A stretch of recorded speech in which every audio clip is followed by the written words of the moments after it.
Salt is a very commonplace item in our everyday gastronomy. But what is exactly salt?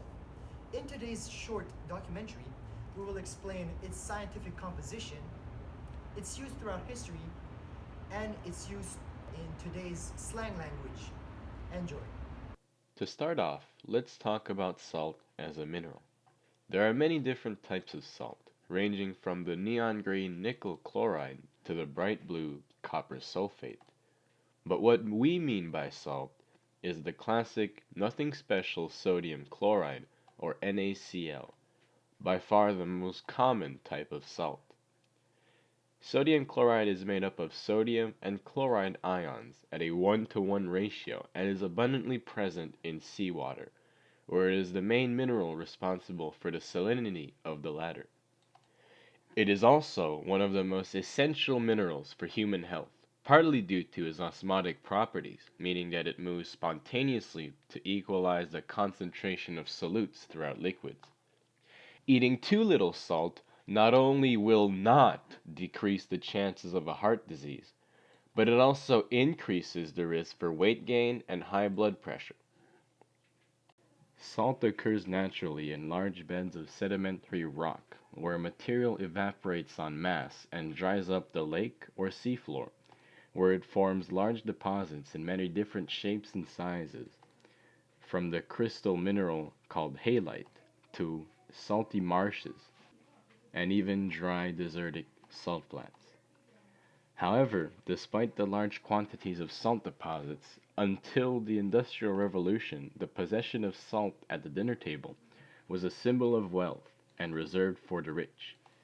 This was because of the particularly harsh work conditions of the salt miners, often slaves, who had a very short lifespan and were being subject to rapid dehydration caused by constant contact with salt.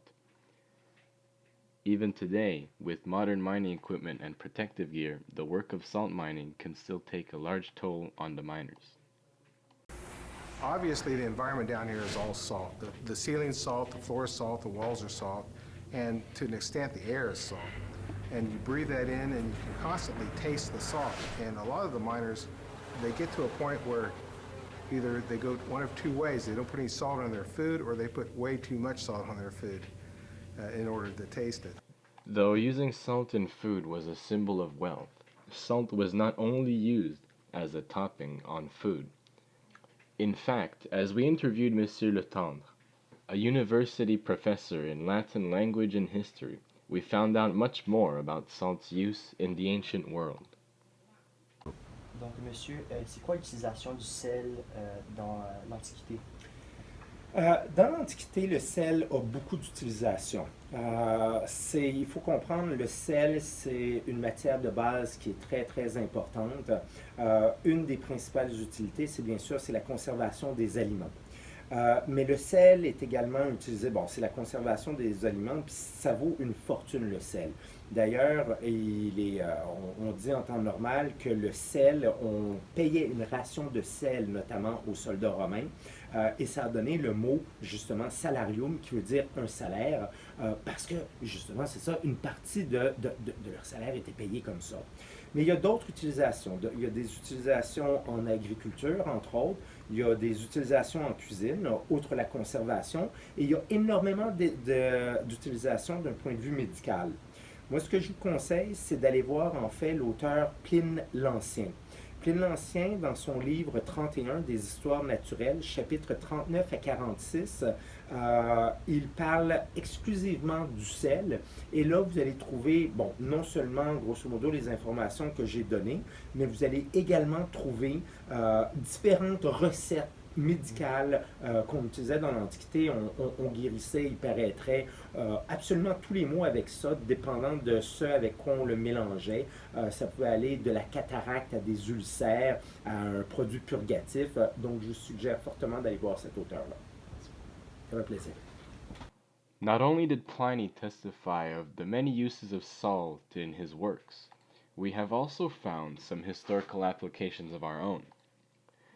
For example, some of the oldest cities in Europe were founded on salt deposits, as the extraction and the processing of salt required a sedentary lifestyle. In fact, Solnitsata in modern-day Bulgaria, founded as a salt mine around 5400 BC, is believed to be the oldest settlement in all of Europe. Also, the English suffix "wich," applied to towns and cities, is a designation for a place that produces salt, such as Norwich and Sandwich. Salt also has a use in war, as a mineral supplement for soldiers, and as a way to dry up land, thus rendering it infertile and effectively scorching it, as the Romans did to the city of Carthage as their punishment after the Third Punic War. Spreading salt also has a religious use, as in the Jewish Shabbat. It is custom to salt the bread, because, as the Torah puts it, salt symbolizes, as a preservative that never decays, an eternal agreement between God and Israel. Today, however, we have found many more uses for salt now that it has become more easy to come by.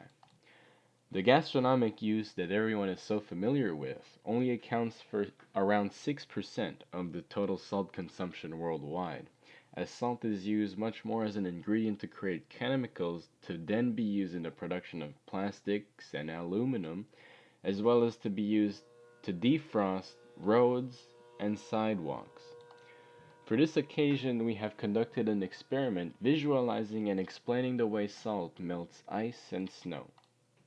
So for the experiment of salt on snow, we're going to use some salt and some snow right here. So I'm going to pour the snow, and after I'm going to explain what happens when the salt comes in contact with snow.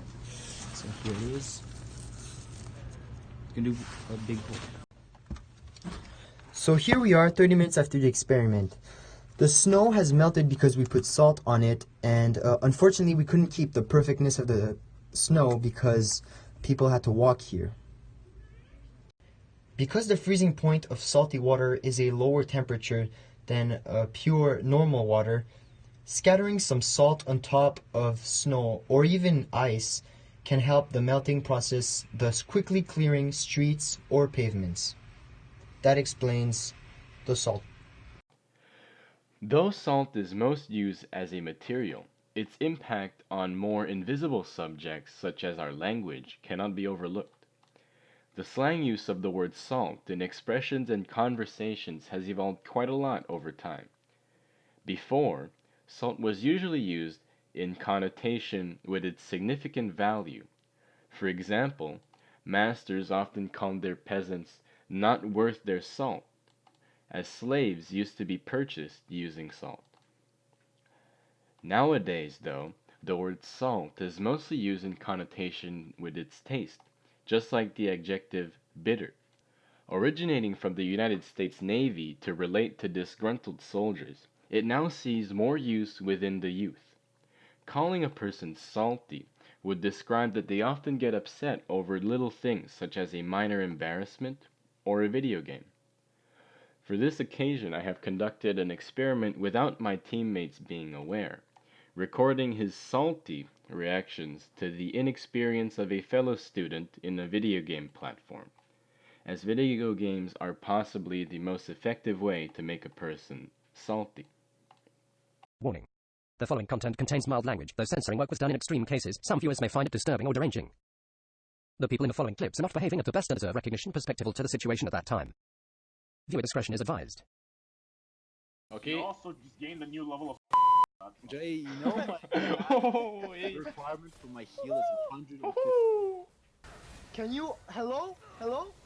Tank, con de merde! Oh my god! Why would I tank? Can I? Piece of garbage. Tellement mauvais. Oh my god, I can't believe I'm complaining bruises are broken. When literally Evelyn is retarded. Who the cares? Are you support or are you support? So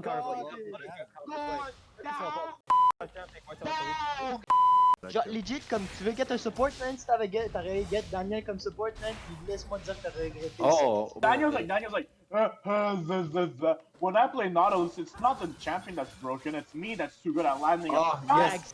Fuck. Exactly. Est-ce que tu carry avec Nautilus? Non, ta gueule. that means you're just so bad at the game. That's incredible. Non, c'est pas ça. Yo, est-ce que tu peux utiliser ton IQ? Daniel. No, dude, it's Daniel. For top lane. Evelyn tellement balance. T'as pas.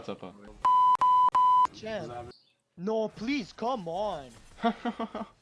Très cool.